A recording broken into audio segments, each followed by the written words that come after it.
You are the sum of the 5 people who spend the most time with. Oui, c'est important les gens avec qui tu es, mais plus que ça. Tu veux pas prendre des conseils de gens à qui tu veux pas ressembler. Dans ta vie, tu as besoin de personnes dans ces 3 niveaux-là. La 3e catégorie qui est la moins parlée, c'est d'avoir un... Il y a tout le temps quelqu'un qui va être plus haut que toi dans peu importe la sphère de ta vie. Fait que c'est de réaliser qu'on est tout le temps au niveau 2. Maintenant, je suis capable d'avoir une relation beaucoup plus saine parce que je les mets pas comme étant mon Dieu. Ils vont être fiers de dire « Ah, moi je crois pas en la religion, je crois pas en un Dieu. » Quand tu y penses, là, tout le monde est religieux. Les gens, ils peuvent rendre n'importe quoi leur Dieu. Ils peuvent rendre l'argent leur Dieu. Ils peuvent rendre le sexe leur Dieu. Là, mais finalement, échec. C'est la première fois de toute ma vie que j'ai décidé de ne pas mettre la faute sur les autres, mais sur moi. J'ai décidé de dire, bon, qu'est-ce que j'ai fait de pas correct? La quête de l'argent puis la quête du shiny objection syndrome, de vouloir avoir la meilleure opportunité, m'a un peu transformé en la personne qui oubliait les choses autour. Le purpose derrière ça était plus grand que lui. Puis c'est la même façon, c'est comme ça qu'on doit aimer notre femme. On doit être un modèle. Ça revient encore une fois à l'homme holistique. C'est le mindset de devenir le mari avant d'avoir la femme. Exact. C'est de faire tout ce que tu as à faire, mais de garder en tête que dans peut-être pas longtemps, tu vas avoir une famille. Je suis pas obligé de me noyer dans du travail, tu sais. He who finds a wife finds what is good and receives favor from the Lord. Pourquoi t'attendrais d'être un mari avant de faire ça? Une des choses les plus importantes à travailler dessus, c'est ta pureté. Excuse. À quoi on peut s'attendre? Qu'est-ce qu'on peut s'attendre? Je pense que c'est des discussions qui sont vraies. Polir assez notre image dans la vie de tous les jours que je vais pas le faire ici. There's a way out. Du développement personnel à son sens réel. Il n'y a aucun livre qui va te permettre de te développer plus personnellement que de prendre conscience de ton environnement puis de tes patterns puis des choses qui te détruisent. C'était un grand plaisir. Premier épisode. Yes, sir. Done. Ouais, mais moi je dis qu'on défait le brain parce que moi des fois parler des gens autour de moi genre moi en tout cas dans mon entourage là, le fait d'être comme you are the sum of the 5 people who spend the most time with, c'est vrai, mais ça, pour moi des fois c'est tomber dans du gros brain rot parce que comme j'ai été mis dans des groupes ou whatever, genre souvent là, du monde qui dit on va incarner genre, exemple, on va devenir the 5 people who spend the most time with. Puis là, c'est des gens qui s'obligent à se développer sans vraie raison, exemple. Mais moi, je pense qu'il faudrait déconstruire l'idée puis le fait de... Oui, c'est important les gens avec qui tu es, mais plus que ça. C'est pas ce que tu fais avec ces gens-là. C'est qu'est-ce qui te rallie à ces gens-là. Moi, je vois une plus grande plus-value à être seulement avec toi parce que t'as passé par-dessus des choses que moi, j'ai pas passé par-dessus. Puis on est capable de se comprendre dans nos croyances. On croit dans les mêmes choses, puis nos valeurs sont les mêmes. Si tu me mets dans une pièce avec 5 personnes qui sont extrêmement riches, intelligents, ils ont tout pour eux, mais ça ne concorde juste pas avec mes valeurs puis avec avec comment je veux vivre ma vie, je vais faire le contraire que de me développer. Je vais éviter cette salle-là. Fait que d'où l'idée de comme faire la nuance entre je suis avec des gens qui ont du succès et je suis avec des gens qui me ressemblent, pas juste dans leurs objectifs, dans la manière dont ils veulent atteindre leurs objectifs. Parce que ça dépend aussi c'est quoi qu'est-ce que tu définis par le succès. Ouais. Puis, encore une fois, tu veux pas prendre des conseils de gens à qui tu veux pas ressembler. Puis ça vaut pour tout le monde, là. Mettons, moi et toi, on n'est pas ici avec... on n'essaie pas d'arriver ici avec un ego de dire, nous, on est le standard, il faut que les gens soient comme nous. On arrive ici avec de l'humilité. Puis s'il y a des gens que leur style de vie, ils veulent que ce soit quelque chose de différent de nous, c'est parfait. Ben oui. Je leur suggère de ne pas écouter les conseils qu'on a donnés par rapport à ces aspects-là. Ça ne veut pas dire que tout ce qu'on a à dire, il devrait le mettre de côté, mais si quelqu'un, son objectif dans la vie, lui, c'est juste d'avoir le plus gros bank account, de coucher avec le plus de femmes possible, d'avoir le plus de fame possible, ben, ou même juste un de ces aspects-là, ben, c'est... Oui, il peut trouver de la valeur, mais d'écouter les conseils. Nous, ce qu'on essaie de démontrer, c'est comment être l'homme holistique, qui est l'homme dans son ensemble. Le gentleman, complètement gentleman. C'est au complet. Entièrement. Donc, faut que tu écoutes les gens, faut que tu écoutes les conseils de gens avec qui tu veux. Faut que tu écoutes les conseils des gens que tu veux ressembler. Exact. Puis, vas-y. Non, avec qui la définition de succès, ta définition de succès, elle s'aligne avec. Exact. Puis d'où l'idée, justement, que c'est important de ne pas avoir des gens tout en bas de toi. C'est important de ne pas avoir des gens tout en haut de toi. En fait, ça dépend des moments. Des fois, il y a des bons moments parce que c'est bien d'avoir 5 personnes en haut de toi qui sont 2 fois plus... Ils ont 2 fois plus de succès que toi parce que là, ça va être une inspiration pour toi. Mm-hmm. Mais c'est important de ne pas toujours être avec des gens qui sont constamment meilleurs que toi. C'est important de ne pas être avec des gens qui sont constamment moins bons que toi. C'est surtout important de ne pas être avec des gens qui sont à ton égal tout le temps parce que vous restez égaux. D'où l'idée d'avoir 3 stades. Exact. Le premier stade, ben disons, mettons-nous dans... Ben vas-y. Ouais, ben tu commences à expliquer les 3 niveaux. Les 3 niveaux qui sont importants à avoir en tant qu'homme. Dans ta vie, tu as besoin de personnes dans ces 3 niveaux-là qui seraient un niveau au-dessus de toi, un niveau égal à toi, puis un niveau en dessous de toi. Pas en étant péjoratif, mais ça peut être différent dans plusieurs sphères. C'est pas parce que, mettons, moi puis toi, on est égal au niveau, peu importe, au niveau spirituel, qu'on est égal au niveau fitness, qu'on est égal au niveau de nos finances. Moi, je peux te voir comme le niveau 1 qui serait le niveau de mentor dans une certaine sphère, mais on a besoin de gens dans toutes ces sphères-là pour être capable de se développer au complet, encore une fois. Exact. Donc, tu as besoin, le niveau 1, c'est un mentor. Fait que c'est quelqu'un qui est au-dessus de toi, qui est dans une de ces sphères-là. L'idéal, ce serait d'avoir un mentor qui est déjà holistique, qui est complet, puis qui est capable de te mentorer sur plusieurs sphères de ta vie, mais ça veut pas dire que tu vas trouver une personne qui va être capable de t'aider puis de te guider dans toutes tes sphères. Tu peux avoir plusieurs personnes dans ce niveau 1-là qui vont t'aider à te développer dans toutes ces sphères-là que tu veux développer, que ce soit physique, que ce soit spirituel, social. Tu as besoin de gens dans cette catégorie-là. Je pense pas que c'est quelque chose qui est remis en question souvent. On va souvent dire que tu as besoin d'un mentor, tu as besoin de quelqu'un qui est au-dessus de toi. C'est peut-être un des niveaux qui est le plus établi puis que les gens comprennent le plus. On va dire que tu as besoin d'un mentor. Ils vont dire, ben oui, ça fait du sens. Le plus grand défi pour les gens, c'est de trouver ce mentor-là. Ouais. Mais après ça, tu tombes au niveau 2, qui serait des gens qui sont à un niveau égal ou similaire à toi, avec qui tu peux te développer. Puis le but, c'est d'avoir quelqu'un qui est en ce moment, présentement, parce que ton mentor, c'est dans le passé qu'il a vécu des défis qu'il a rencontrés. Il s'est posé les mêmes questions que toi. Ouais. Il a atteint sensiblement quelque chose que tu voudrais atteindre d'une belle manière équilibrée. Ça, c'est un bon mentor pour moi, mettons. Ouais. Puis ce mentor-là, il est déjà passé par là. Il a déjà passé à travers ces défis-là. Il y a certains aspects de la vie qui font en sorte que ce qu'un mentor a passé à travers n'est peut-être pas spécifique ou tout à fait valide en ce moment où on se parle. Puis c'est là que d'avoir des gens où ils sont en train de... Je ramène à l'exemple le livre Everyman's Battle. Ouais.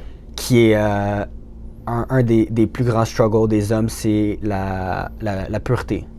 Fait que beaucoup d'hommes ont de la difficulté puis struggle avec de la pornographie, masturbation. Et ce que ce livre-là, il nous apporte, il nous apprend à comment se libérer de ça. Ce que je pense que beaucoup d'hommes veulent atteindre. Puis ce livre-là, puis ces hommes-là, c'est des bons mentors. Sauf que quand tu regardes eux, c'est quoi leur truc qu'ils avaient? Eux, quand ils parlaient de pornographie, ben c'était les revues. Fait qu'eux sont déjà passés par là, mais la réalité de la société d'aujourd'hui fait en sorte que ces conseils-là, ils s'appliquent pas à la lettre à cause qu'il y a eu l'évolution technologique. Donc, d'avoir un égal à ce niveau-là qui peut t'aider à te donner des trucs ou des choses que lui il fait en ce moment, ou c'est peut-être plus la revue, c'est le téléphone que tu as avec toi tout le temps, c'est l'ordinateur, ou que ces gens-là vont aller chercher la pornographie, par exemple. Donc, au niveau 2, tu as besoin de quelqu'un ou ça peut être un groupe de personnes qui est au même niveau que toi, vous avez encore des objectifs ou une définition du succès qui est similaire, ben là, vous pouvez avancer ensemble. Puis ça va donner de la motivation. La troisième catégorie qui est la moins parlée, c'est d'avoir un mentee. Fait que c'est quelqu'un où toi, t'es rendu à un niveau un peu plus haut que lui, où toi, tu deviens le mentor de cette personne-là. Puis on va souvent overlook cette dimension-là ou ce niveau-là parce qu'on se dit « Ah, ben ça m'apporte rien à moi ». Mais c'est faux. C'est complètement faux. De un, c'est faux. Et de deux, je pense pas qu'on devrait avoir cette mentalité-là de juste... ça revient à une mentalité de penser juste à soi. Mais d'aider les autres, il y a tellement de valeur à ça. Il y a un sens de fulfillment à aider les autres. Ouais, tu te sens plus rempli après avoir aidé quelqu'un. Tu sens que tu as participé activement à l'amélioration d'un individu. Ouais. Cette personne-là peut enfin se sentir comprise. Puis tu as eu un vrai impact dans sa vie, dans son développement. Puis l'idée d'avoir quelqu'un qui est en bas de toi, même si tu es très bas, là. Si on avait à faire une échelle, même si tu es très bas, mais il y aura toujours quelqu'un en bas, il y aura toujours quelqu'un en haut. S'il y a quelqu'un en bas que tu es capable d'aider, ta confiance va tellement être dupliquée parce que tu sais que tu aurais pu avoir un impact positif dans quelque chose que tu avais du mal avant. Ouais. Puis ça fait partie de la croissance, c'est la confiance que tu gagnes en apprenant quelque chose, mais c'est la confiance que tu gagnes aussi en aidant quelqu'un parce que tu as appris cette chose-là auparavant. T'sais. Fait que les 3 niveaux, ça nous montre vraiment que tu peux avoir des gens égaux à toi qui vont être capables de mieux comprendre ta situation, puis vous allez pouvoir vous appuyer, vous épauler. Quelqu'un qui va pouvoir donner des conseils, donc le mentor, la personne qui a passé par là, puis la personne, le mentee, la personne que tu peux prendre sous ton aile, puis lui dire « Moi, j'ai passé par là. » Aussi petites soient tes victoires, lui n'a pas passé encore par ces victoires-là. Fait qu'il y a quelque chose à apprendre de toi. Minimise pas le cheminement que tu as fait, parce que quelqu'un veut passer l'étape que tu as passée, à n'importe quel niveau sur l'échelle, tu sais. Fait que c'est là qu'on a un développement holistique d'un homme. Puis d'une femme, là. Genre tout le monde, en général, c'est de même que ça fonctionne. C'est, généralement, tu vas avoir 3 niveaux. Genre. Tu vas avoir des personnes dans tous les niveaux. Puis ce que les gens... Mettons, si je pense... On parlait le groupe de boys. Ouais. Le groupe de boys... que je pense qui serait la majorité des jeunes hommes, des adolescents, ils vont avoir très souvent juste des gens au niveau 2. C'est des gens qui sont au même niveau que lui, mais pas nécessairement des gens qui veulent se développer. C'est juste des gens qui vont niaiser avec, ils vont passer le temps, ils vont parler, puis il n'y aura peut-être pas de désir de se développer. Puis, je sais que pour moi, le désir de se développer, il est très grand. Puis ça, c'est pas pour dire que... Il y a des gens qui ne vont pas avoir ce désir-là autant grand. Correct. C'est très correct. Sauf que, je pense pas qu'on peut rester au même endroit. Non. Il y a quand même... Chaque homme a un désir de devenir meilleur. C'est peut-être pas aussi grand, puis notre désir va pas être au même niveau. Puis ça, c'est tout à fait correct. Mais il y a la phrase que si tu n'avances pas, tu meurs. Si tu crois pas, tu meurs. Mais ça, c'est vrai. Donc, beaucoup de gens, ils vont juste avoir un niveau 2. Très important de bien choisir les gens à ton niveau 2. Mais les gens, ils vont pas penser aux 2 autres niveaux parce qu'ils sont moins intuitifs. Ensuite de ça, on va penser au niveau quelqu'un au-dessus de nous, donc le mentor, quand on veut se développer. Mais le niveau 3, qui est, je pense, le plus sous-estimé, parce que la valeur qu'on va chercher, c'est non seulement cette confiance que tu disais, mais il y a une certaine fierté aller aider les autres, puis à voir que tu as un impact dans la vie des autres. Il y a des études qui montrent que les gens qui ont le niveau de bonheur le plus élevé, c'est les gens qui sont le plus généreux. Qui sont plus généreux de leur temps, de leur argent, qui vont plus aider les autres. Puis, c'est ce qu'on est en train de le faire un peu, c'est de se placer comme étant ce grand frère un peu, puis d'aider les gens qui sont à ce niveau 3 où nous on était, puis d'aider ces gens-là. Puis, outre, peu importe, si ce qu'on est en train de faire en ce moment, ça peut aider une personne, ben ça nous donne un sentiment de fierté. Puis ça, il y a ce feu-là qu'on parlait tantôt de faire ce projet-là, ben ça en témoigne de cette satisfaction-là d'aider les gens qui sont à un niveau où nous on était. Comme tu disais tantôt, de prendre sous ton aile. C'est la personne qu'on aurait aimé avoir, être la personne qu'on aurait aimé avoir au point où on était. Fait que c'est d'aider ces personnes-là. Puis ce qu'il faut réaliser, c'est qu'on est tout le temps au niveau 2. Hein.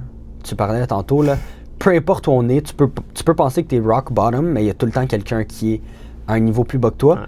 Tu peux penser que tu es sur le top du monde, mais il va toujours avoir un bigger shark que toi. Tu peux penser que toi, là, you made it. Il y a tout le temps quelqu'un qui va être plus haut que toi, dans peu importe la sphère de ta vie. Fait que ça, c'est de rester humble. Because he who humble himself will be exalted, but he who exalts himself will be humbled. Fait que c'est de pas penser que tu es au niveau 1 puis que tu es au-dessus de tout le monde. Il y a tout le temps des gens de qui tu peux apprendre. Puis l'affaire que tu réalises, c'est que tu n'apprends pas juste du niveau 1. Tu apprends du niveau 1, des gens au niveau 1, tes mentors. Tu apprends du niveau 2, les gens avec qui tu es au même niveau.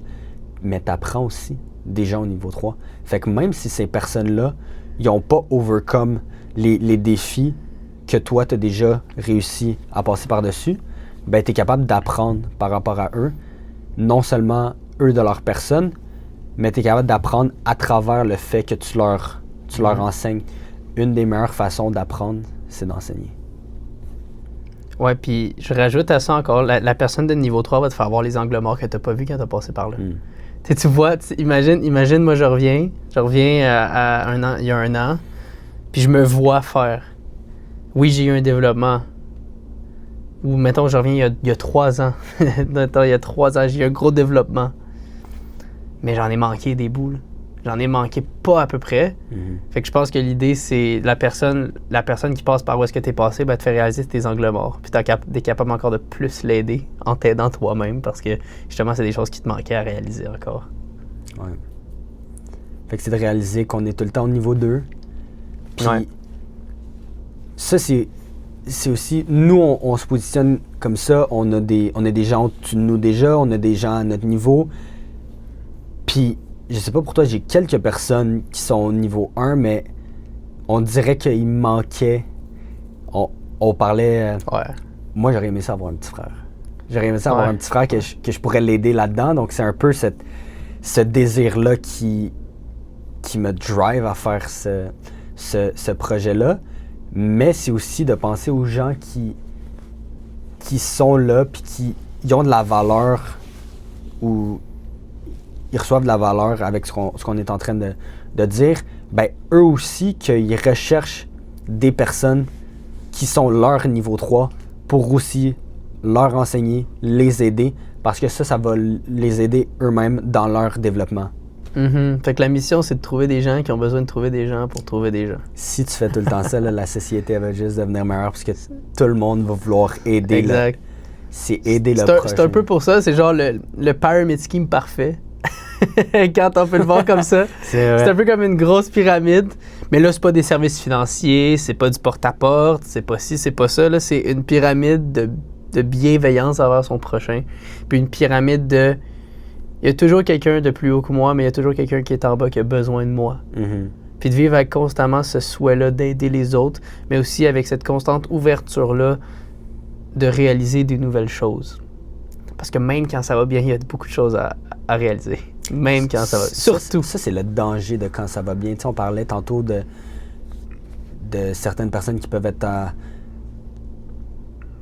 en ce moment, ils peuvent être dans une situation difficile. Ces personnes-là vont être beaucoup plus ouvertes. Ils vont être beaucoup plus ouverts à faire une introspection, à regarder ce qui va pas bien, à avoir des conseils. Le danger vient de quand les choses commencent à bien aller, là tu te dis « I made it. I made it on my own. » Puis là, c'est là que tu t'étais humble, ça t'a aidé à atteindre un certain niveau. Puis là, ben, tu mets ça de côté, puis tu dis « Ah, j'ai réussi à atteindre ce niveau-là. » Puis ça, c'est un danger. Donc, il faut toujours rester dans cet esprit d'apprentissage, puis de vouloir grandir. Ouais, 100%. 100%. Puis on parle beaucoup, depuis le début, on parle beaucoup de où est-ce que nous, on était. J'aimerais aborder la question parce qu'on est passé là. Parce qu'on est passé par là. Qu'on est passé par là, puis c'est large parce qu'on est passé par là. Mais on a nos tendons d'Achille encore aujourd'hui, mais on les a réalisés. Puis je sais pas si tu veux commencer ou je peux y aller si tu veux, mais juste de grosso modo résumer un peu par quel genre de réalisation t'es passé dans les dernières années qui t'ont permis d'être ici aujourd'hui, puis de vouloir montrer aux autres que non, c'est possible de passer par-dessus. On est passé par là, puis ce qu'on est passé par-dessus, on va pas avoir vu toutes les sphères. Puis il y a certaines choses que nous, on est passé par là personnellement qui vont aider un certain nombre de personnes. Puis il y a des gens que ça va être un différent défi pour eux dans leur vie. Mais ce qui est intéressant, c'est comme on disait tantôt, il n'y a rien qui est uncommon to mankind. Fait que, puis chacun de ces choses-là, ça peut être différent, mais la racine derrière, c'est la même. Donc, on peut en tirer beaucoup de bénéfices, même si c'est pas la même chose spécifiquement. Mm-hmm. Puis, ce que moi j'ai réalisé, c'est que je mettais beaucoup d'emphase sur j'accordais beaucoup d'importance au défi. Comme le défi, une fois que tu l'atteins, ben là, je vais pas être heureux jusqu'à ce que X. Puis ça, c'est un piège que tu tombes, puis tu viens à idoliser certaines choses. Pour moi, l'argent, c'est quelque chose que j'ai idolisé. Si je me dis, OK, ben, l'argent, c'est ça qui me manque. C'est ça qui me manque, puis quand je vais avoir de l'argent, quand je vais avoir tel montant, quand je vais avoir atteint tel montant, ben c'est ça qui va faire en sorte que je vais me sentir mieux, si je vais me sentir bien. C'est ça qui va faire en sorte que mes problèmes, ils vont disparaître. Puis tu réalises que, ben, OK, là, tu peux faire plus d'argent, il va toujours avoir quelque chose de plus. Puis après ça, ben, c'est quoi? C'est mon tendon d'Achille, c'est les femmes. C'est les femmes, puis j'ai passé par là de chercher, c'est quoi qui me manque? OK, ben, je pouvais être dans une relation, puis là, à un certain moment donné, ben là, il y a que ce soit le spark qui l'étincelle. Qui die, là, ouais, l'étincelle qui s'éteint ou quoi que ce soit, puis tu sens que c'est comme, OK, ben, il me manque quelque chose. Fait que là, tu vas chercher soit avec l'argent, soit relationnellement, tu vas dire, ah, c'est ça qui te manque, ou ça va être physiquement, d'aller chercher à avoir une meilleure shape, d'aller au gym, puis tu te dis, OK, ben là, ce qui me manque pour moi, c'est OK, ben je suis à tel physique, ben là, je veux l'amener à un autre niveau. Ah, quand je vais être rendu là, ah ben là, ça va, je vais être satisfait avec ça. Puis c'est cette quête de satisfaction-là que pour moi, après plusieurs années d'être passé par là, j'ai pu mettre le doigt un peu sur cette... Je pense qu'on recherche toute une paix, puis pour moi, puis on va en parler là, du côté spiritualité, le God-size void que tout le monde a, que moi j'avais puis que j'essayais de remplir par quelque chose d'autre. J'ai jamais été autant en paix puis confiant que tout va fonctionner puis tout va arriver comme ça doit arriver, que maintenant que j'ai accepté Jésus dans ma vie, Puis c'est quelque chose qu'il n'y a rien d'autre qui aurait pu satisfaire ça. Puis c'est pas que j'ai arrêté de vouloir m'améliorer physiquement. C'est pas que j'ai arrêté de vouloir avoir une bonne relation, de vouloir avoir une femme. C'est pas que j'ai arrêté de vouloir prospérer.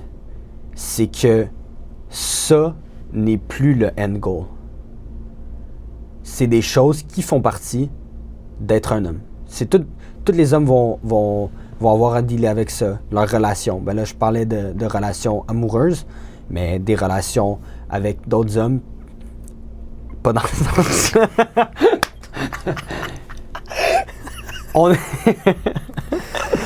On est. Non.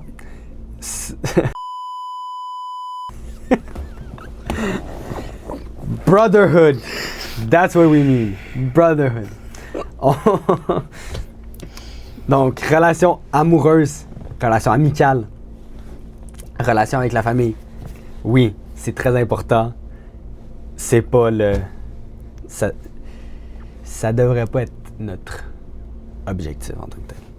Fait que, pour moi, ça a été de réaliser que j'ai mis l'emphase où j'ai idolâtré. Idolâtré, ouais, c'est le mot. Idolâtré Ouais. plusieurs aspects.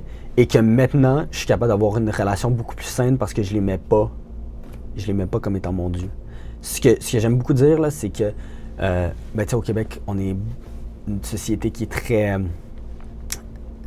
athée ou agnostique, puis les gens, ils vont être fiers de dire, ah, moi, je crois pas en la religion, je crois pas en un Dieu, je crois pas en ci, je crois pas en ça, mais quand tu y penses, là, tout le monde est religieux. Que ce soit les gens ils peuvent rendre n'importe quoi leur Dieu. Ils peuvent rendre l'argent leur Dieu. Ils peuvent rendre le sexe leur Dieu. Ils peuvent rendre la science leur Dieu. Oh non, c'est la science. Ah, in the beginning, God created. In the beginning, Big Bang. That's their God. Le sport. Que ce soit le sport, ça peut être le sport, ça peut être les nouvelles. Les nouvelles, ça c'en est un gros... Ah, whatever, peu importe ce que les nouvelles vont dire, ah ben ça c'est la vérité. Ça en devient un Dieu. Les gens ils vont pas dire, ah c'est Dieu qui l'a fait, ah c'est la vie. Ils vont dire c'est la vie à la place. Mais qu'est-ce que tu insinues par ça? Noah, c'est la vie qui a fait en sorte qu'on s'est retrouvés. Facts. C'est la vie. Ils vont juste changer l'intention. Le mot peut être différent, mais l'intention derrière ça témoigne d'un pouvoir surnaturel qu'ils vont appeler la vie au lieu d'appeler Dieu. Mais ils font référence à un Dieu. L'univers, c'en est un. Yeah. Où ils vont dire Mère Nature. Ils vont utiliser différents mots pour dire ça, pour éviter de dire Dieu. Ouais, je suis d'accord. Yeah. Ça, c'était ma réalisation. De ton côté, Ouais. t'es passé par quoi pour être passé par là? Par quoi je suis passé pour être passé par là? Ben, c'est une bonne question. Moi, j'ai toujours été, depuis longtemps, là, j'ai toujours voulu, tu sais, évidemment, atteindre l'excellence. Je voulais vivre une vie excellente, je voulais vivre dans l'abondance, je voulais vivre la grande vie. Sans vraiment savoir c'était quoi vivre la grande vie, puis qu'est-ce que ça l'impliquait de vivre la grande vie. Fait que j'ai parti des projets à droite, à gauche. Je me considère quelqu'un qui a été toujours assez privilégié d'avoir des talents qui m'ont permis de réussir à petite échelle dans ces petits projets-là, puis d'avoir un minimum de succès. Mais à un moment donné, je voulais vraiment aller plus loin, fait que j'ai décidé de faire de la vente parce qu'on m'avait vendu l'opportunité comme étant l'opportunité du siècle. Puis évidemment, j'ai fini par faire beaucoup quand même de la belle argent en vente. Mais l'argent n'est pas la question en ce moment. C'est plutôt comment je me sentais pendant que je faisais de l'argent. Tu sais, je saute beaucoup d'étapes. Là. Je saute énormément d'étapes, puis on y reviendra. Si on doit passer de long en large sur l'histoire, on la passera. Mais c'est la personne que je devenais alors que je faisais de l'argent.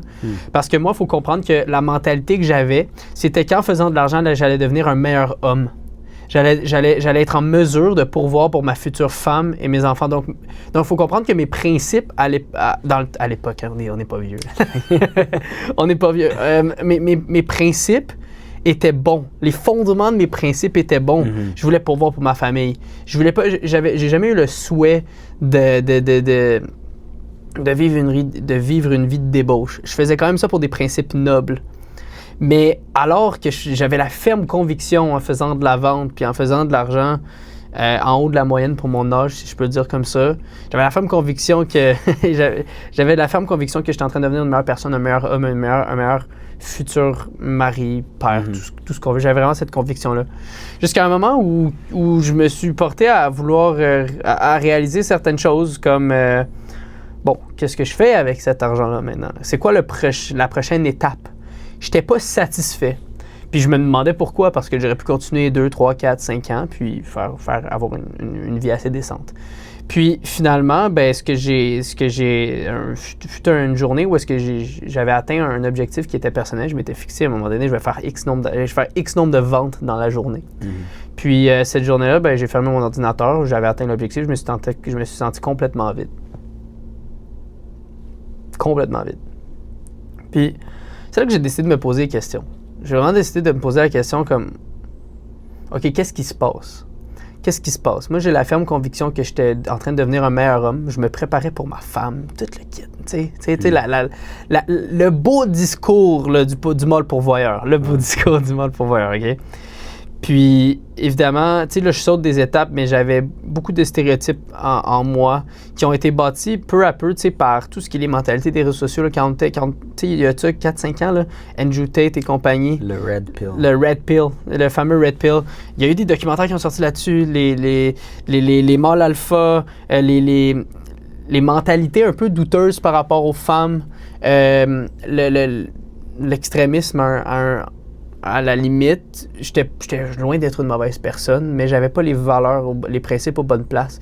Je veux dire, je pensais que j'incarnais ce que ma mère m'avait enseigné, mais pas du tout, en bout de ligne. J'étais plus une boule d'ego qui était renfermée sur moi-même puis qui avait quelques traumatismes internes à régler. Mais quand je dis traumatisme, c'est rien, c'est pas gros, là, genre, je veux pas minimiser minimiser le traumatisme des autres en disant ça. Le traumatisme est un trop gros mot pour ce que je suis en train d'écrire, mais plutôt un peu, genre, des choses renfermées. J'étais renfermé sur moi-même, j'avais quelques trucs à régler avec moi-même que j'avais jamais abordés, puis que j'avais gardé à l'intérieur de moi, puis tu vois, j'étais devenu vraiment, vraiment froid. Quelqu'un de froid, je voyais pas trop j'avais des bonnes relations, mais c'était vraiment juste en surface, uniquement transactionnel. Moi, si je pouvais pas conclure la vente, on n'était pas des amis. Je vais loin, là. J'exagère, mais je veux vraiment que les gens comprennent un peu mon état d'esprit, qui était pas si pire que ça, mais quand même à ce niveau-là, tu sais. Puis à un moment donné, ben, j'ai fait, OK, ben là, ça marche pas. Ça marche pas, je peux pas vivre comme ça. Je suis pas cette personne-là. J'ai toujours été la personne très souriante, très, très heureux, très content de vivre. Puis à un moment donné, ben, j'ai décidé de m'ancrer un petit peu plus en moi-même puis d'aller plus loin dans la spiritualité, de comprendre un peu, OK, d'où ça vient, toutes ces habitudes-là qui sont pas miennes. C'est pas moi, ça. C'est pas moi. Fait que je me suis posé beaucoup de questions. J'ai rencontré des gens qui m'ont fait réaliser plusieurs choses. Puis finalement, il y a eu...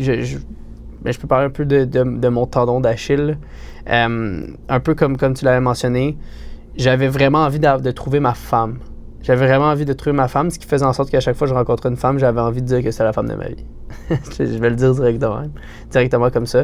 Mais je pense que c'est pas quelque chose qui est... Encore une fois, c'est pas uncommon. Non, c'est ça. C'est quelque chose que... C'est une tendance que certains hommes ont à faire, c'est de s'attacher puis de penser déjà... j'ai trouvé la femme de ma vie. Exact. Puis c'est ça, j'avais vraiment envie de faire ça. Puis là, finalement, échec. Puis il fut un temps où est-ce qu'au dernier échec, ça a été un peu celui de trop. Là, c'est là que je me suis dit, bon, là, c'est de ma faute. Là, faut que je me rende compte. Là, c'est la première fois de toute ma vie que j'ai décidé de ne pas mettre la faute sur les autres, mais sur moi. J'ai décidé de dire, bon, qu'est-ce que j'ai fait de pas correct? L'exercice qu'on parlait tantôt. Exact. Pour la première fois de ma vie, j'ai essayé de prendre conscience de qu'est-ce qui allait pas avec moi. Qu'est-ce qui concordait pas avec la personne que je voulais réellement être. Puis c'est là que je me suis rendu compte que la quête de l'argent puis la quête du shiny objection syndrome, de vouloir avoir la meilleure opportunité, m'a un peu transformé en la personne qui oubliait les choses autour. Fait que non, faire de l'argent ne fait pas de toi un meilleur homme. il peut amplifier l'homme que t'es, par contre. Puis si l'homme que t'es... J'aime me dire, ça va amplifier l'homme. Ça va amplifier l'homme que t'es. Peu importe, pour le bien ou pour le mal. Ouais, pour le bien ou pour le mal. Ça va amplifier l'homme que t'es. Puis si t'es pas basé sur des fondations holistiques, donc que t'as pas en place... Donc que t'as pas accordé une importance à tes relations, que ce soit avec ta famille, avec tes amis, avec tout le monde... Comment tu peux espérer trouver la femme de ta vie si t'es pas capable de donner du temps à ta famille? Ouais. C'est quelque chose, c'est première réalisation. Deuxième réalisation, j'avais des grandes ambitions, je voulais avoir un impact dans ce monde, mais j'étais trop égoïste pour prendre en considération les opinions des autres. Comment est-ce que tu veux concrètement avoir un impact dans la vie de quelqu'un si tu te mets pas dans ses souliers? Il y a eu tellement d'autres belles choses que j'ai réalisées. Des choses, des aspects de la vie, tu sais, aussi simples que, exemple, la culture du grind. La culture du grind, la culture du hustle. Tu sais, on se fait souvent dire travail au détriment de tout autour de toi, mais c'est ce que j'ai fait. C'est travail, tu te reposeras quand tu es dans ta tombe. Exact. Puis je l'ai fait, là. J'ai travaillé beaucoup. Puis je me suis rendu compte qu'en bout de ligne, j'étais aussi vide. Puis que je voulais avoir la femme de ma vie, je voulais avoir la vie d'abondance. Mais je vivais dans un mindset de faut que je fasse énormément pour en bout de ligne, pas grand-chose.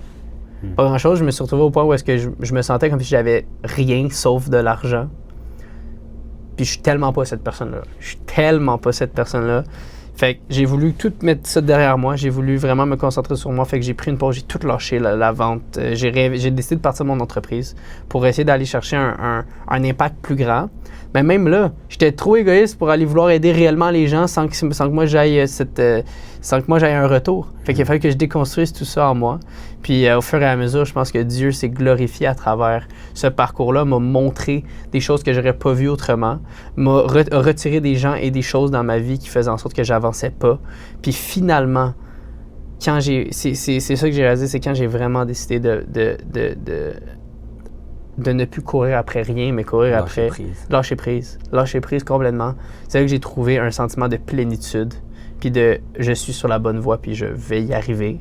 Mais c'est pas ma décision, c'est pas ma volonté, c'est pas mon timing. Ça ne m'appartient pas. Moi, tout ce que je peux faire, c'est utiliser les dons qu'on m'a donnés sur cette terre, puis les multiplier pour aider plusieurs personnes. C'est d'avoir un impact positif en reconnaissant que j'ai des forces, en reconnaissant les forces des autres devant moi. Puis c'est ça qui a tout changé. Absolument tout. Fait que, si je reviens, c'est que mon tendon d'Achille, c'était les femmes. Il a fallu que ça aille au bout. Il a fallu que je me rende compte que je perde quelque chose, que je me dise, non, finalement, c'est pas. Je pensais que la vie était pas du tout. En fait, j'avais une mauvaise conception de tout autour. Fait que ça m'a explosé dessus, complètement. Pendant une couple de mois, je pouvais pas faire grand-chose parce que j'étais en train de réaliser bien trop d'affaires. Puis, finalement, j'ai réalisé que la voie que j'empruntais n'était pas la bonne. C'était pas moi. J'étais pas vrai à ma propre personne. Puis la journée où est-ce que j'ai commencé à utiliser mes dons pour faire la gloire de Dieu sur cette terre, ça a été la journée où est-ce que j'ai vu des vrais résultats concrets. La journée où est-ce que j'ai arrêté de vouloir de l'argent disproportionnellement. La journée où est-ce que j'ai arrêté de vouloir une femme disproportionnellement. J'ai décidé de juste tout abandonner ça. Puis y aller jour par jour. Le reste, on le sait pas, tu sais. Le reste, on le sait pas, ça nous appartient pas. C'est de réaliser que il y a pas juste un aspect qui va te faire un homme. Pour toi, c'était exact. Si je fais de l'argent, puis je suis capable de provide, là, je suis un homme. Exact. Mais il y a plusieurs sphères à ça. Il y a tellement de sphères à ça. Puis justement, cet épisode-là m'a fait remarquer que non, j'étais pas probablement aucunement prêt pour recevoir la femme de ma vie dans ma vie. Impossible. Pour moi, c'était vraiment... C'est ça, c'était juste l'idée de pourvoir. Mais l'idée d'être d'un meilleur homme en tant que protecteur, en tant que en tant que rocher, si tu veux, mettons émotionnellement, Ouais. d'être ouvert, d'être là, d'être présent. Mhm. Oublie ça, jamais j'aurais pu avoir une blonde dans ma vie à ce moment-là. On m'aurait dit quelque chose, j'aurais fait OK, cool. Même si c'était une grande détresse. Genre, j'étais un peu blasé. Ouais. Un vrai homme holistique, selon moi, c'est quelqu'un qui est capable de recevoir la vulnérabilité de quelqu'un, puis d'être vulnérable à son tour. Puis c'est quelque chose que j'étais complètement capable de faire parce que pour moi, être un homme, c'était pourvoir. C'était ça ta définition de l'homme. En gros, ben pourvoir, puis... Ouais, tu sais, c'est ça. Mais fondamentalement, j'avais quand même des bons principes. Fondamentalement, je le savais qu'il y avait quelque chose qui clochait. Ma mère m'a pas élevé comme ça. Fait que fondamentalement, je savais qu'être un homme, c'était d'aimer. Mais pas à ce point-là. Fait que, maintenant, je le sais, puis tu l'as réalisé, être un homme envers sa femme, justement, parce que là, étant donné qu'on a un peu les mêmes... Tu sais, on a vécu sensiblement des choses similaires. Être un homme pour une relation, c'est pas juste pour voir, right? Ouais. C'est aimer. Puis je te laisse continuer parce que je pense qu'il va y avoir des bonnes choses à dire. C'est aimer, c'est quoi d'autre? Ben, c'est... Puis aimer, ça... On peut commencer par là. Moi, si on va avec aimer, c'est quoi aimer? On peut penser à aimer de deux différentes façons. Puis comment que c'est souvent défini, aimer, c'est souvent défini comme le sentiment. Ah, j'aime, je sens que... I feel like loving someone. C'est ce sentiment-là d'amour. Sauf que comment que tu dois aimer ta femme, c'est pas un sentiment. Puis ça, c'est dans... Si on retourne, là, Ephesians 5, ça nous dit exactement comment on devrait aimer notre femme. Love your wife. Here it is. Ephesians 5:25. Husband, love your wife just as Christ loved the church and gave himself up for her. Fait que quand tu penses à ça, OK, faut que j'aime ma femme comme Jésus a aimé l'Église. L'Église étant ici, on parle pas de l'Église, le bâtiment, mais comme étant le corps de Christ qui est l'Église dans son ensemble, la population, les gens. Donc, OK, on doit aimer notre femme de la même façon. Puis Jésus, il est mort pour l'Église. Donc, on devrait aimer notre femme au point de mourir pour elle. Tu penses que Jésus, il sentait le sentiment d'amour quand il venait de se prendre il venait de se faire flageller. Il devait prendre sa croix, monter puis se faire crucifier. Tu penses qu'il sentait, he was feeling like it? Non. Mais il savait que le purpose derrière ça était plus grand que lui. Puis c'est la même façon, c'est comme ça qu'on doit aimer notre femme. C'est de penser à ce qu'il y a derrière, c'est OK, là j'ai une dure journée, je suis fatigué, il y a mille et une choses que j'ai encore à faire, ma tête n'est pas là. Quand j'arrive, est-ce que je suis capable de mettre ça de côté puis aimer ma femme comme je devrais l'aimer? Ou si, parce que je me sens genre I don't feel like it, ben je le fais pas. Non, c'est pas comme ça qu'on devrait être. Fait que de un, c'est aimer notre femme, mais c'est de comprendre qu'est-ce que ça veut dire. Aimer notre femme.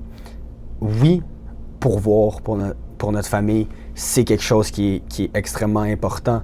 C'est un des aspects, mais ce n'est pas tout. Tu parlais d'être le rocher, c'est d'être la stabilité.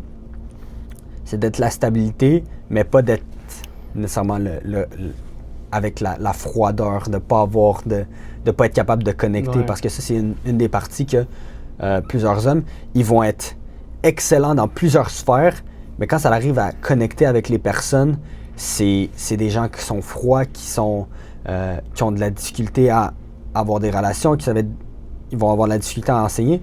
Pour moi, c'est aussi, quand on parlait tantôt, enseigner. Ouais. On doit être un modèle. On doit être un modèle. Je pense que ta femme, elle va chercher un guidance from you. Elle va chercher à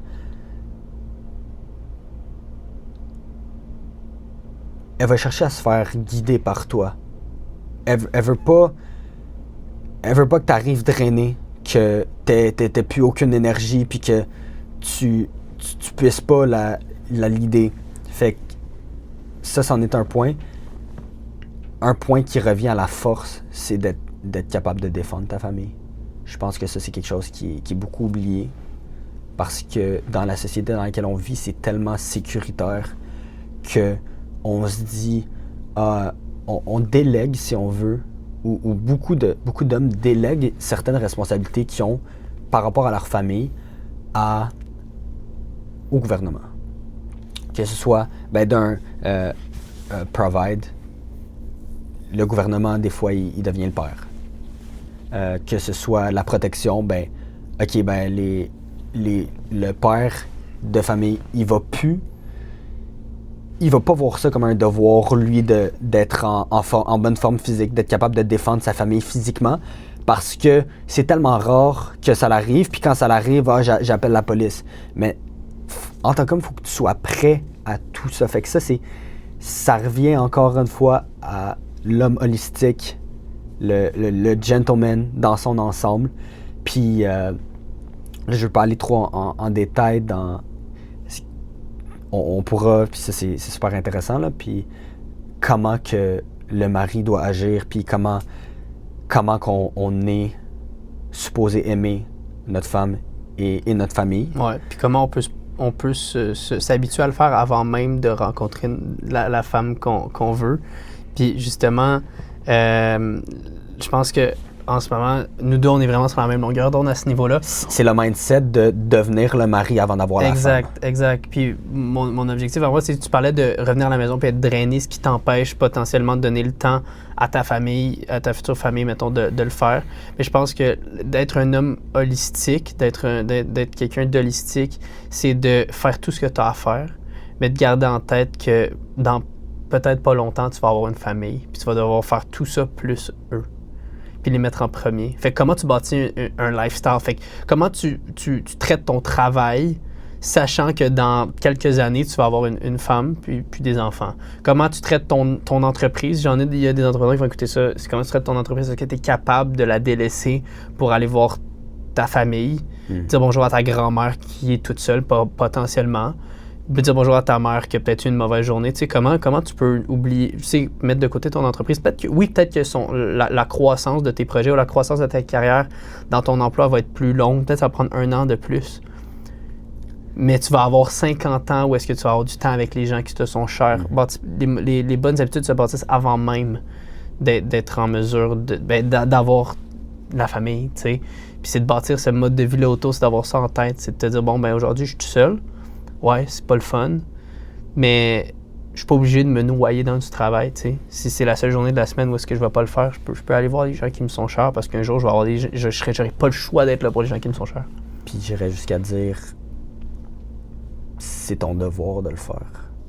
En tant que jeune, mettons, de déjà te projeter. Ben, tu disais de pouvoir aller voir ces gens-là, c'est ton devoir de nurture ces relations-là que t'as.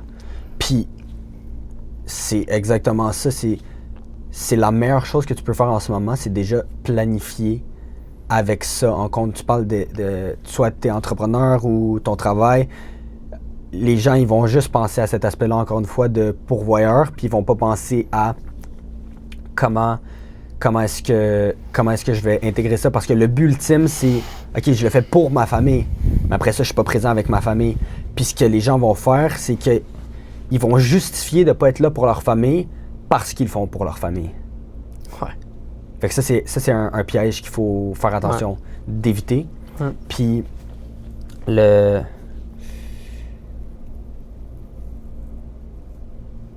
devenir... C'est vraiment le mindset que j'ai cette année, c'est la différence. Tu avais vu le do have, be, or be, do have. C'est, tu veux devenir l'homme, après tu vas faire ce qu'un... Tu veux devenir le mari. Donc là, en ce moment, j'ai pas de femme, mais je décide de devenir le mari avant d'avoir une femme. Après ça, je vais agir comme un mari agirait, puis en bout de ligne, je vais finir par trouver ma femme. Je vais pas le faire dans l'autre sens que je vais attendre d'avoir ma femme pour faire ce qu'un mari fait, puis après devenir un mari. C'est ce que beaucoup d'hommes font. Ils vont attendre d'être mariés, Puis même, ça me fait penser à des vidéos que tu vois, c'est les femmes vont avoir la même mentalité. Fait que s'il y a des femmes qui écoutent ça, puis tu vas voir des vidéos, les filles, sont pas mariées, mettons, c'est le gars avec sa blonde, puis oh non, ben je fais pas ça tant que je suis pas une femme. Tant que j'ai pas, I don't have a ring on the finger. Ouais. Tu vois, c'est cette mentalité-là que on veut pas adopter. Ça serait la même chose que de dire à ton employeur, ok, non, ben je vais pas me donner plus tant que j'ai pas la promotion. Mm-hmm. Je vais attendre d'avoir la promotion avant de me donner plus. Mais au même moment que tu fais ça, ben il y a ton collègue à côté, ben lui, il va en donner plus pour se prouver, puis après, il va avoir la promotion. Fait que c'est la même chose. Donc, de devenir le mari, de devenir l'homme avant, c'est quelque chose qui est crucial à faire. Puis ma mentalité de ça est venue de Proverbs. Le Proverbs, il est dirigé vers la femme, mais ça s'applique tout autant pour l'homme. C'est 18. Proverbs 18:22. He who finds a wife finds what is good and receives favor from the Lord. Mais ça dit he who finds a wife. Fait que ça l'implique que quand tu vas trouver ta femme, c'est déjà une femme. Elle est déjà worthy of being a wife. Tu vas pas, c'est pas he who finds a girl that he likes, that he finds cute, that he makes him his girlfriend, and then maybe she becomes wifey material, and then she becomes his wife. Quand tu trouves ta femme, elle doit déjà être prête à être une femme. Donc, la même chose s'applique à nous, mais je trouve ça vraiment intéressant de ramener ça à ce verset-là. Mais pour quelqu'un qui voit pas l'intérêt de se préparer pour avoir une femme parce que c'est pas sur des motifs spirituels, puis il peut bien faire ce qu'il veut. Pourquoi c'est quand même le meilleur choix? Puis je veux aller là parce que je pense que ça reste le meilleur choix, même si... Ça reste le meilleur choix, puis on parle du côté spirituel. S'il y a des gens qui lisent pas la Bible, ils sont juste... Puis c'est comme ça que j'ai commencé à lire la Bible. J'étais juste intéressé par le développement personnel. J'ai lu du livre Proverbs, que c'est Roi Salomon, qui était l'homme avec le plus de sagesse qui a vécu. Il a écrit des proverbes. Puis c'est comme ça que j'ai commencé à lire, parce que ça se lit super bien, puis c'est juste lines after lines, banger after banger, puis ça hit. Mais pourquoi? Le meilleur exemple que je donne, c'est tout le temps celui de l'emploi. C'est pourquoi t'attendrais d'être un mari avant de faire ça? Parce que de un, ça se peut que si t'es pas déjà un mari, t'es pas déjà prêt à être un mari, ben ça se peut que quand tu croises une femme qui est prête à être une femme, ben ça se peut qu'elle te prenne pas au sérieux. Ouais, ou que ça se peut que ça s'arrête complètement puis tu sois détruit après. C'est ça, parce que elle, ce qu'elle va chercher, elle s'est préparée à être prête à devenir la femme de son mari. Ben elle s'attend à ce que son mari ait fait la même chose. Fait qu'elle va pas settle for less, si on veut. Donc ça, c'est une des raisons pourquoi tu veux le faire. Puis de deux, c'est que il y a plusieurs personnes qui font le contraire. Ils vont se marier, puis après ça, ils vont commencer à essayer de figure it out. Puis c'est que, au lieu de faire le travail avant, c'est comme si t'es un peu égoïste. Tu te dis, OK, ben moi, j'ai pas besoin de faire le travail maintenant, je vais attendre d'avoir une femme pour mettre le travail. Puis là, ben tous les apprentissages que tu aurais pu faire avant pour éviter les problèmes dans ton mariage, ben tu vas les faire pendant ton mariage. Fait que c'est de se préparer avant pour... Quand tu arrives, ça veut pas dire que tu vas pas faire d'erreur dans ton mariage. Là. Tu vas en avoir, c'est inévitable, mais c'est d'éviter l'évitable. Fait que ce que tu es capable d'éviter, ben tu te prépares déjà pour ne pas avoir à tomber sur ces challenges-là pendant ton mariage. C'est ça. Puis tu sais, il y a de prendre en compte ça, premièrement. Mais tu sais, mettons, tu veux tout ce que tu as de besoin pour combler ton désir d'être en couple, c'est une blonde. Ben, tu as deux choix. Soit tu te fais une blonde, Ce qui est pas la chose la plus compliquée pour la plupart des gens. Ben, on sait pas. On sait pas, mais... On sait pas, ok, je recommence. Pour quelqu'un... Pour quelqu'un qui voudrait justement... pour quelqu'un... Ouais, c'est ça, pour quelqu'un. Pour quelqu'un qui a aucunement en tête de se marier, qui veut juste avoir du plaisir, genre, je comprends d'avoir du fun, c'est good, là, genre... Vas-y fort si tu veux, mais...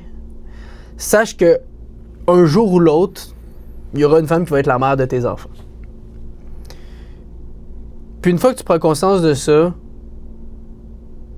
c'est de la logique de base de savoir qu'il y a certaines caractéristiques qu'il faut que tu aies pour élever des enfants. Donc, oui, tu peux aller jouer un peu partout, là. La plupart des jeunes le font. Mais tu peux aussi décider de ne pas le faire.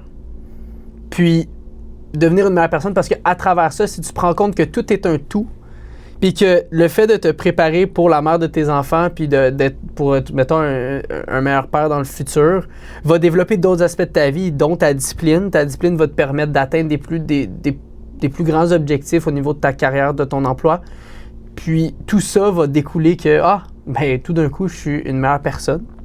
Je suis quelqu'un qui a atteint des objectifs que j'aurais pas pensé atteindre autrement parce que tu as décidé de travailler pour quelque chose de plus grand que toi puis tu t'es pas contenté du moment présent, de ton désir du moment présent qui était de te faire une blonde. Puis après ça, on s'en reparlera. Est-ce que tu en veux encore une blonde aussi profondément? Ou est-ce que tu as développé des habiletés émotionnelles qui te permettent de faire la différence entre je veux une blonde juste parce que je suis tout seul et je veux une blonde parce que X ou je veux une blonde parce que Y, t'sais. Le motif derrière est très important. Puis c'est un sujet qui est super intéressant. Puis je pense que à d'autres moments, ça va être... On fait un épisode au complet là-dessus. Complet, juste sur ça, mais c'est de savoir pourquoi tu veux une blonde. Parce que tu te sens seul. C'est pour ça. C'est parce que t'as de la difficulté à contrôler tes pulsions, puis tu penses que ça va régler ça. Est-ce que... Tu vas le voir, quand tu lis le Everyman's Battle, le livre, tu vois que ça va pas faire en sorte que ton lust, il va disparaître. Non. C'est pas la solution. Tu seras pas un homme pur quand tu vas avoir une blonde. Tu vas pas devenir pur. Il faut que tu deviennes pur avant, si tu veux. Si vraiment là, ton objectif, c'est de te marier, une des choses les plus importantes à régler, si on veut, ou à travailler dessus, c'est ta pureté, parce que un des plus gros mensonges que l'ennemi ou que tu vas avoir en tête, tu vas penser qu'une fois que tu es marié, là, je vais être libre de ça. Puis tu le vois, puis quand je parle à plusieurs hommes qui sont mariés, ils sont comme... C'est complètement faux. Tous ces problèmes-là, ils vont juste se transposer dans ton mariage. Donc, c'est à voir, premièrement, pourquoi tu veux une blonde. Mm-hmm. Pourquoi tu veux une blonde? Est-ce que c'est de la... pour être moins seul, puis ça, on en parlait, puis pour de vrai, ce que j'ai réalisé, puis moi, je l'ai été là-dedans, là, dans des moments de ma vie où j'avais pas vraiment un brotherhood autour de moi. Mm-hmm. Puis j'avais ma blonde, puis c'est là que j'allais me sentir moins seul. Mais maintenant, où je suis célibataire, mais que je me concentre sur bâtir mes relations avec d'autres gars qui sont... Excuse.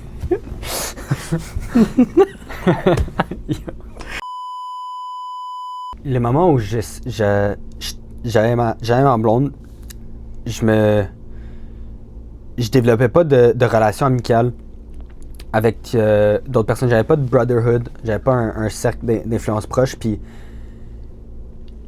une des raisons peut-être pourquoi j'étais resté autant longtemps dans cette relation-là, c'est que je voulais pas être seul. Puis on pourra en parler, là, c'est tout un autre épisode encore une fois, mais la solitude, fait que reconnais c'est quoi ce désir-là, parce que peut-être que ce désir-là, il peut être fulfilled par quelque chose d'autre, comme un brotherhood en ce moment, justement, en étant célibataire, mais en ayant un brotherhood qui est fort. Je me suis jamais autant senti bien, genre dans mes relations interpersonnelles. Fait que ça, c'est une des motivations. Une des choses, première affaire, c'est de voir c'est quoi ta motivation pour ça. Mais Noah, pour conclure, qu'est-ce qu'on peut s'attendre? À quoi on peut s'attendre avec ça, ce projet-là, l'homme au sens holistique? Yes. Qu'est-ce qu'on peut s'attendre? Je pense que c'est des discussions qui sont vraies. C'est un partage de difficultés que toi, Nathan, puis moi, on a eu, pour vrai. J'ai pas peur de le dire. On va pas se cacher des vraies choses qui sont arrivées. Non. On va pas essayer de nous faire paraître mieux qu'on est. On n'essaye pas de polir notre image. On n'est pas ici pour avoir l'air bon. On est ici pour aider les gens. Zéro. Moi, on polie assez notre image dans la vie de tous les jours que je vais pas le faire ici. Mon objectif, c'est de montrer qu'il y a une sortie.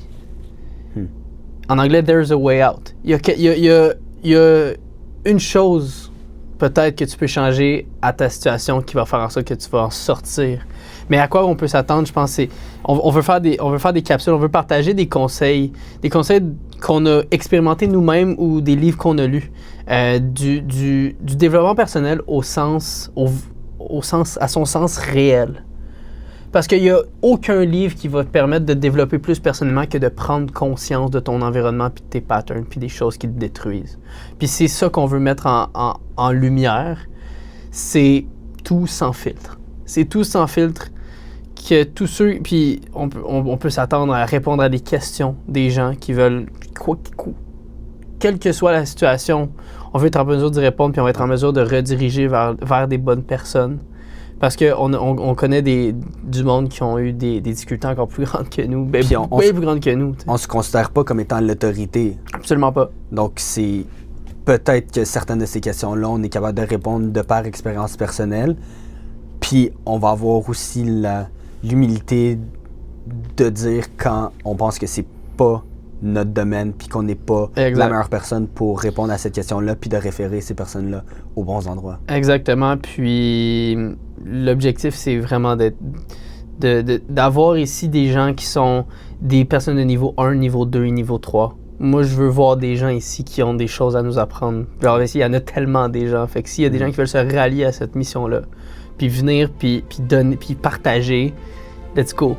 Parce qu'on ne sait pas où ça va mener. On commence là, exact. On est guidé, mais on laisse ça, puis on laisse ça nous mener où ça va. Exact. Où ça va porter. Exact. Fait que sur ça, c'était un grand plaisir. Premier épisode. Yes, sir. Done.